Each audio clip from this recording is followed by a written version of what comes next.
Kamareddy municipal chairman స్థానంపై ఉత్కంఠ నెలకొంది. కాంగ్రెస్ మద్దతుతో చైర్పర్సన్ గా స్వతంత్ర అభ్యర్థి ఇప్ప ఉమారాణిని ఎన్నుకునే అవకాశం ఉంది.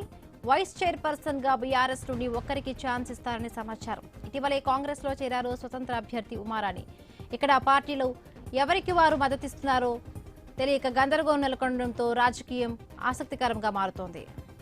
మరిన్ని పూర్తి అప్డేట్స్ మా కరెస్పాండెంట్ శ్రీకాంత్ అందిస్తారు. శ్రీకాంత్, కామారెడ్డి బల్దియా రాజకీయం ఉత్కంఠ చివరి దశకు చేరుకుందని చెప్పవచ్చు. చైర్పర్సన్ కోసం ప్రయత్నాలు చేసిన ప్రధాన పార్టీలు ఒక నిర్ణయానికి వచ్చాయని తెలుస్తోంది. 3 రోజులుగా కొనసాగుతున్న ఉత్కంఠకు తెరపడినట్టుగా కనిపిస్తోంది. కామారెడ్డి బల్దియా చైర్పర్సన్ గా స్వతంత్ర అభ్యర్థిని ఎంపిక చేసినట్టుగా ప్రచారం జరుగుతుంది. దీనికోసం పెద్ద ఎత్తున నగదు కూడా చేతులు మారినట్టుగా రాజకీయ వర్గాల్లో వినిపిస్తున్నాయి. కామారెడ్డి మున్సిపాలిటీలో 49 వార్డులు ఉండగా ఏ పార్టీకి కూడా చైర్పర్సన్ సరైన మెజార్టీ ఫిగర్ దక్కలేదు. కాంగ్రెస్ కి 19 కౌన్సిలర్లు, బీజేపీకి 16, బీఆర్ఎస్ కి 11 స్థానాలు దక్కించుకున్నాయి.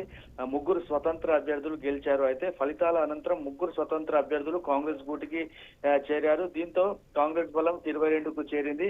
మరో 3 మద్దతిస్తే చైర్పర్సన్ పీఠం కాంగ్రెస్ పార్టీకి దక్కుతుంది. దానికోసం ప్రతిపక్ష బీఆర్ఎస్ మద్దతు అవసరం కాగా క్యాంపు వేదికగా రాజకీయాలు కొనసాగాయి. బీఆర్ఎస్ మద్దతు కోసం కాంగ్రెస్ ముఖ్యంగా నేతలు చేయని ప్రయత్నాలు లేవు.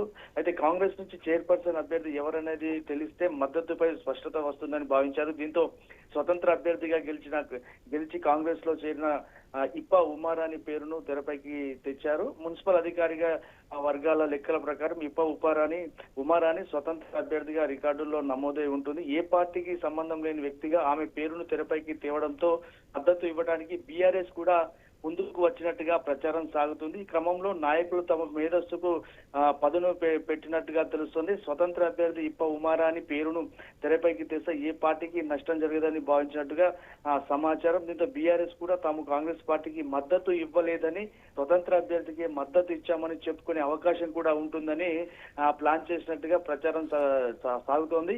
ఎన్నికల ఫలితాల అనంతరం నేరుగా క్యాంపునకు తరలిన 3 పార్టీల కౌన్సిలర్లు నేడు ఇవాళ 11:30 వరకు నేరుగా మున్సిపల్ కార్యాలయానికి చేరుకునే అవకాశాలు కూడా ఉన్నాయి.